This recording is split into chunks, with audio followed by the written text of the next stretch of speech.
Finally आप सभी के बीच में मेरे डियर जो लोग बीएससी नर्सिंग किए हैं, जिनके पास सीसीएच का सर्टिफिकेट है, उनके पास बहुत बड़ी खुशखबरी है। दुखद भरी खबर ये है जनरल वालों के लिए, जनरल कैटेगरी के लिए, कि उनके कैटेगरी में एक भी बहाली फिर से नहीं है। जे कारण से आप लोग को पता था कि वैकेंसी को कैंसिल किया गया, पोस्टपोन्ड किया गया।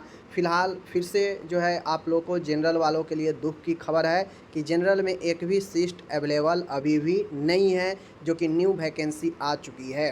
तो मैं आपको डिटेल से बताऊंगा किनको फॉर्म भरना है, किनको नहीं भरना है, कैसे क्या होगा, कितना फ़ी है, कैसे सिलेक्शन होगा। तो चलिए सब कुछ बताएंगे। और आप लोगों को पता होगा कि आपके आसपास, आपके गांव में, आपके पंचायत में अगर वेलनेस सेंटर बना है, न्यू वेलनेस सेंटर बना है, हेल्थ एंड वेलनेस सेंटर, तो उसी में पोस्टिंग जो है होना है सीएचओ को। उसी के तहत बहाली आया है 4500 सीएचओ का बहाली, जो कि 4500 एक कम नंबर नहीं होता है, बहुत ज़्यादा नंबर है। आज की इस वीडियो में हम बात करेंगे स्टेट हेल्थ सोसाइटी की तरफ से जो बहाली आई है। उसमें एक बात मैं आपको क्लियर कर दूं कि आपको कुल 40,000 वेतन मिलने वाला है। ठीक है, इसमें अगर आपको बहाली होता है 40,000 वेतन मिलेंगे, 32,000 तो आपको फिक्स मिलेंगे ही मिलेंगे। 8,000 जो है वो आपके परफॉर्मेंस के हिसाब से जो है दिया जाएगा। जितना परफॉर्मेंस जैसा होगा उस हिसाब से आपको वो 8,000 में मिलेगा। ठीक है, तो ये हो गई वेतन की बातें। और मैं बात कर लूँ, एक इम्पॉर्टेंट चीज़ें है कि जितने भी सब सेंटर है, उप केंद्र है, उस पर हेल्थ एंड वेलनेस सेंटर बना है, न्यू बना है, और उसी पर सब लोग को पोस्टिंग किया जाना है। एक महत्वपूर्ण बातें और है, समझ लीजिए। महत्वपूर्ण बातें ये है कि जो लोग पहले किसी न किसी तरीक़ा से बिहार में सीएचओ के तहत पोस्टिंग थे, उनका सिलेक्शन सीएचओ में हो चुका है, लेकिन वो छोड़ चुके हैं, नहीं कर पाए किसी कारण से, या फिर कुछ भी और भी रीज़न है। लेकिन आप अगर सीएचओ में पहले सेलेक्ट हो चुके हैं, जॉब कुछ दिन कर भी चुके हैं, या आपको जो टेन्योर होता है संविदा का वो ख़त्म हो चुका था, आप हट चुके थे, लेकिन अब आप पुनः अप्लाई नहीं कर सकते हैं। ठीक है, इसमें स्पष्ट कहा गया है कि आप दोबारा से पहले कभी सीएचओ में सेलेक्टेड है तो अब जो है आप नहीं फॉर्म डाल पाएंगे, सीधी सी बातें हैं। ठीक है, सारा चीज़ें हैं। क्वालिफ़िकेशन की बात किया जाए सीधा सीधा, तो मैं आपको बता दूं कि पहले जैसे जीएनएम वालों का क्या था कि पहले जीएनएम वाला भी सीसीएच का सर्टिफिकेट कर सकता था। सीसीएच का मतलब होता है कि सर्टिफिकेट इन कम्युनिटी हेल्थ। ठीक है, सीसीएच का सर्टिफिकेट होता है, जो पहले जीएनएम वाले वही कर सकते थे। कंपटीशन निकालिए, सीसीएच का सर्टिफिकेट आपको मिल जाता था 6 महीने के ट्रेनिंग पर। बट अब जो मैं आपको एक चीज़ क्लियर कर दूं कि पहले तो जीएनएम वाले भी सीसीएच का सर्टिफिकेट कर लेते थे, कंपटीशन दिए निकल जाता था तो वो अपना कोर्स कर लेते थे। बट अब क्या हुआ है कि अब कंपटीशन बंद हो चुका है, कंपटीशन के माध्यम से सीसीएच का सर्टिफिकेट अब कराया नहीं जाता है, बंद हो चुका है। अब इसी को इंटीग्रेट कर दिया गया है कि जो बीएससी नर्सिंग कर रहे हैं, ठीक है, या फिर जो पोस्ट बीएससी नर्सिंग, जीएनएम के बाद 2 साल का जो पोस्ट बीएससी नर्सिंग करते हैं, तो ये है कि जो लोग पहले जीएनएम वाले हैं उनका तो हो जाएगा। पहले अगर जीएनएम के कैंडिडेट है और वो अगर सीसीएच का सर्टिफिकेट करके रखे हैं तो वो तो अप्लाई कर देंगे, तो उनको कोई दिक्कत नहीं होगा, उनको भी हो जाएगा। बट 2020 के सेशन के बाद यह आया, देखिए यहाँ पे लिखा गया है कि university from academic year 2020 onward, यानी 2020 और उसके बाद जो भी लोग एडमिशन लिए हैं वो इंटीग्रेटेड सर्टिफिकेट, सीसीएच का सर्टिफिकेट उनको automatic BSc nursing, post BSc nursing करने के बाद 6 मंथ का ऑटोमेटिक उनको जो है सीसीएच का सर्टिफिकेट यूनिवर्सिटी कॉलेज से मिल जाता है। तो उनको जो है अब इसी पर काम चल जाता है। यही कारण है कि बिहार में, यूपी में जो पहले होता था सभी के लिए कंपटीशन सीसीएच सर्टिफिकेट के लिए, वो अब बंद हो चुका है। यानी जीएनएम वालों को अब तो होगा नहीं, जो पहले जीएनएम वाले कर चुके हैं वो जो है अप्लाई कर सकते हैं, कोई दिक्कत नहीं है। ठीक है, लेकिन सीसीएच सर्टिफिकेट काफ़ी मस्ट है, ये बातें को ध्यान में रखिएगा, समझ गए।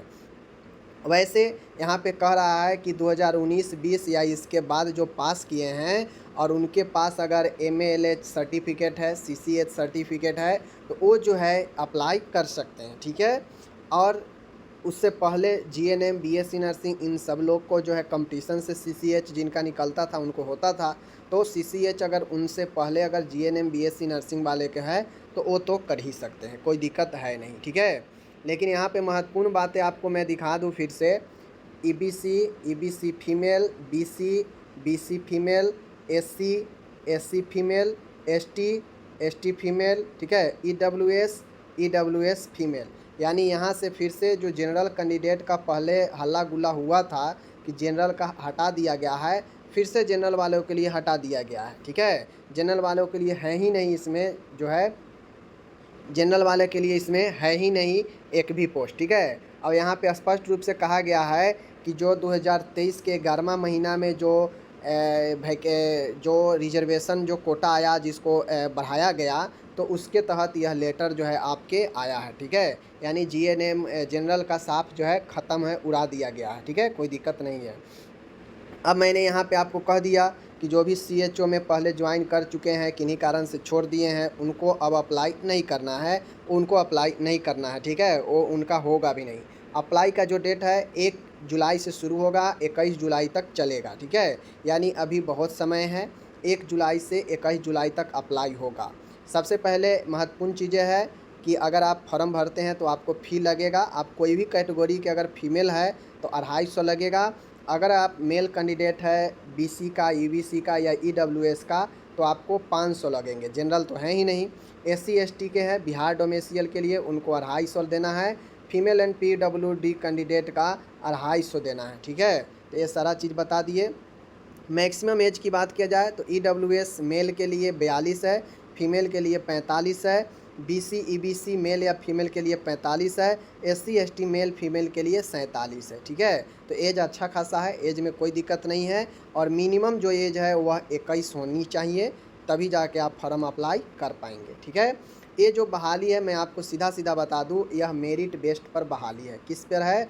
मेरिट पर बेस्ड यह बहाली है, जो कि आपको पता है पहले एग्ज़ाम बेस्ड आया था जो कैंसिल हो गया, अब वह मेरिट पर बहाली आया है, ठीक है। कहाँ पे है मेरिट, चलिए बता दूँ। यहाँ पे आप लोग देखिए, यहाँ पे लिखा गया स्पष्ट रूप से कि selection process will not entitle the candidate for selection under advertise post, final selection will dependent on merit and category by vacancy available. यहाँ पे ये क्लियर नहीं है कि जो जॉब है वह मेरिट पे होगा या अभी कंप्लीट कहाँ नहीं है, बट ज़्यादातर यहाँ है final selection will dependent on merit and category wise. यानी मेरिट का नाम तो लिया है, बट किस मेरिट के आधार पर, क्या किस मेरिट के आधार पर, क्या नंबर बेस्ड पर होगा या कंप्यूटर बेस्ड जो बनेगा उस पर जो मेरिट बनेगा उस पर होगा, तो ये क्लियर नहीं है। जैसे ही क्लियर होगा मैं आपको बताऊंगा, ध्यान रखिएगा। बाकी मैं एक बात और क्लियर कर दूं कि जो भी कैंडिडेट को सिलेक्शन होगा उनको 1000 का बाउंड बनाना है, और उनको जो है यहाँ पे ये कहा गया है कि 18 मंथ का कॉन्ट्रैक्ट है, पहले 18 मंथ का कॉन्ट्रैक्ट होगा। इन 18 मंथ में अगर आप पहले जॉब छोड़ते हैं तो 6 महीना का सैलरी आपको भरना पड़ेगा, तब जाके आप जो है जॉब जो है 18 मंथ से पहले छोड़ पाएंगे। यानी 2,40,000 रुपया आपको 6 महीना का सैलरी भरना पड़ेगा अगर 18 महीना से पहले आप जॉब छोड़ेंगे तो, ठीक है। 1,000 के स्टाम्प पेपर पर बना के आपको देना पड़ेगा, ठीक है, ताकि रिकवर किया जा सके वो पेपर दिखाकर। दूसरी महत्वपूर्ण चीज़ें ये है कि अभी फॉर्म भराना, सिलेक्शन होना, ये सब अगर आप आईएनसी, ठीक है, आईएनसी सर्टिफाइड कॉलेज है या किसी भी स्टेट से सर्टिफाइड कॉलेज है या बिहार का है तो बीएनआरसी से सर्टिफाइड होगा। यानी आईएनसी या स्टेट किसी से मान्यता प्राप्त आपका नर्सिंग कॉलेज है, आप बिल्कुल अप्लाई कर सकते हैं। आपके पास किसी भी स्टेट का रजिस्ट्रेशन है, ठीक है, प्रॉपर, या आईएनसी का रजिस्ट्रेशन है या किसी भी स्टेट का रजिस्ट्रेशन है, फिर भी आप अप्लाई कर सकते हैं। आपका सिलेक्शन भी हो जाएगा, जॉब भी होगा,